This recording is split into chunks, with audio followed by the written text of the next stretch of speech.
ভয় দেখেন না তারেক রহমান, হাসিনারে আর মোদিরে ডরাই নাই।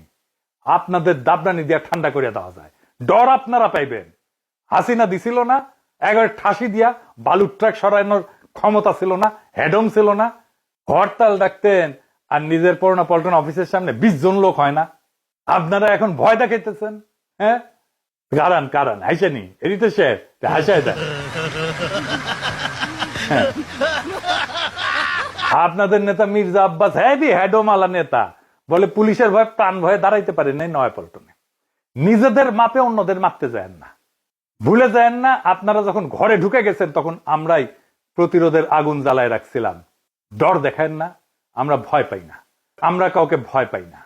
আমরা বলছি আমরা একটা রেসপন্সিবল অপোজিশন হিসেবে কাজ করতে চাই, আমাদেরকে রেসপন্সিবল অপোজিশন হিসেবে কাজ করতে দেন। আমরা আপনাদের অন্যায়ের বিরুদ্ধে বলে যাব, কারণ দেশটা আপনার বাপের না, দেশটা জনগণের। আর জনগণ যখন জাগে তখন ন্যারেটিভ, মিডিয়া, দাপট, ভয় দেখানো টিকতে পারে না। আপনারাও পারবেন না যদি এই চেষ্টা করেন। ইনকিলাব জিন্দাবাদ।